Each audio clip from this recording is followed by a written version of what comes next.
Je me suis rendu, moi, à la presqu'île d'Augien à 2 reprises.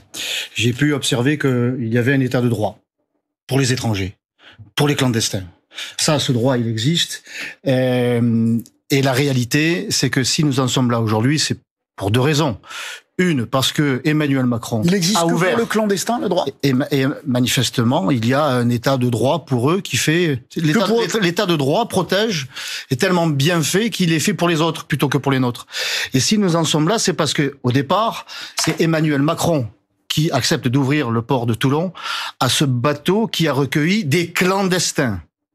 Il était tout à fait possible de, dire que ce bateau, l'Ocean Viking, je dirais mettre cap vers la Tunisie et pas l'Europe, car le port le plus proche à ce moment-là était le port de Sfax. Ça, c'était le débat de la semaine dernière. J'aimerais qu'on avance sur cet élément nouveau aujourd'hui, qui est effectivement qu'il n'y a plus que 2 personnes dans le camp. Il faut quand même rappeler pourquoi nous en sommes là.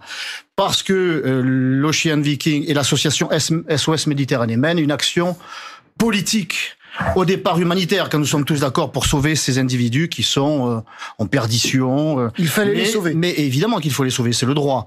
À partir de là, il y a un autre droit, c'est le droit maritime, qui prévoit aussi que l'on doit acheminer le bateau vers le port le plus proche. Le port le plus proche était le port de Sfax en Tunisie. S'il fallait les sauver, pourquoi Giorgia Meloni ne se l'est pas, puisque vous dites que c'est le droit, c'était elle aussi, elle devait les sauver. Ils étaient sauvés. Ils étaient à bord de l'Ocean Viking. Ils étaient sauvés. Ils ont mis cap au nord, et Giorgia Meloni, qui a été mandaté par le peuple italien pour protéger les Italiens, a fait savoir à l'Ocean Viking qu'il était hors de question qu'ils accostent en Italie. Alors ils se sont dirigés vers la France et Emmanuel Macron a créé ce précédent que d'ouvrir nos ports sans en avoir les moyens. Mais même si nous en avions eu les moyens, moi, je suis favorable à ce que ces bateaux retournent en Afrique. Le fait est, c'est que nous n'avons pas eu les moyens, je dirais, légaux, puisque il y a déjà eu une quarantaine, il y a déjà eu 35 jeunes prétendument mineurs qui se sont enfuis sur les 44. 26, je crois. Ensuite, il y a eu cette justice qui a été débordée par le nombre de migrants, à qui on n'a pas donné les moyens de statuer dans les temps, et qui donc a fait savoir, écoutez, puisque nous ne sommes pas dans les temps, le droit prévoit que nous les relâchions. Donc c'est un fiasco à tous les niveaux, un fiasco judiciaire, un fiasco politique, et tout ça nous coûte un pognon de dingue. Uniquement, je dirais, le coût des cigarettes. Stéphane Ravier, ça coûtait 20 000 euros en cigarettes, parce que nous avons même payé les cigarettes. 1 800 000 euros au conseil départemental du Var. Ça en fait des factures énergétiques pour les Varois, ça. Les poubelles des migrants, effectivement, étaient pleines de nourriture qu'on leur a accordée pendant que il y a des Français qui dorment dans la rue ce soir. Oui, on mange pas à leur faim. Qui ont de l'aide. Ça vous préférez nourrir les migrants que nourrir les Français. Je comprends pas bien le débat qu'on a. Donc on est en train de parler, je le répète quand même, de 234 personnes. D'accord? Bien sûr que non. On est en train de parler de 234 personnes. Sur 135 000, madame. Est-ce que c'est 135 000 demandes d'asile par an dans ce pays, madame? Stéphane Ravier, la parole est à ce bateau est le bateau du grand débarquement. Stéphane Ravier. Permanent. 135 000 demandes d'asile par an contre 38 000 en 2000. Et vous, ça a explosé. C'est une véritable déferlante migratoire. Je vais même vous dire une chose. Eh ben voilà, on a des gens, ils sont pas expulsables, mais on les régularise pas. Ils sont là en France et puis ils peuvent pas travailler ou ils travaillent au noir, etc. Voilà, on peut faire ça. Et c'est la situation dans laquelle on est. Où on peut faire. L'Algérienne qui a assassiné Lola, elle était expulsable. Je peux finir de parler.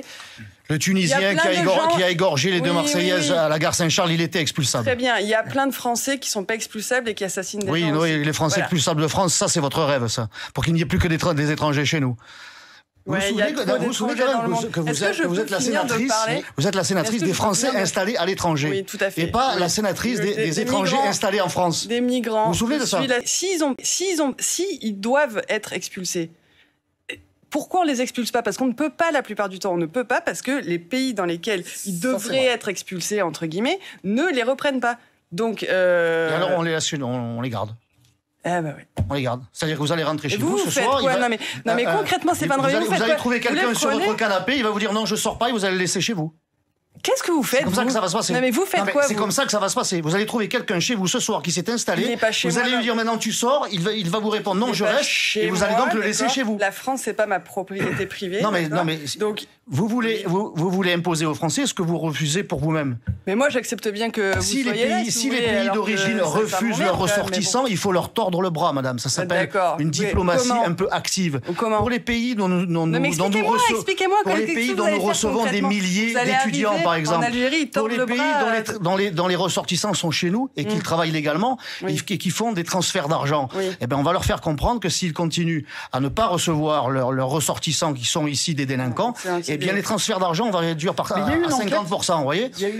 Ça s'appelle, je dirais, engager des négociations. Est-ce que vous êtes au courant, Stéphane Ravier? Pardon. Est-ce que vous êtes au courant, Stéphane Ravier? Il faut un petit peu parler le langage de sa force. Je sais que vous avez un truc psychologique compliqué avec les migrants. D'accord, c'est un problème. Mais est-ce que vous savez que l'immigration, c'est un problème. Voilà, c'est un problème. Voilà. Est-ce que vous savez que rationnellement, économiquement, mathématiquement, l'immigration a un effet positif sur l'économie de la France? Faisons entrer 10 millions d'étrangers de plus, alors. Non, mais est-ce que vous savez... Faisons entrer 10 millions d'étrangers de plus, si ça nous rapporte. C'est pas une raison pour accueillir les gens. Ce n'est pas une raison. Moi, personnellement, c'est pas ma raison. Je suis plutôt pour les faire remigrer. Je suis pour faire en sorte qu'ils rentrent chez eux. Oui. Bon.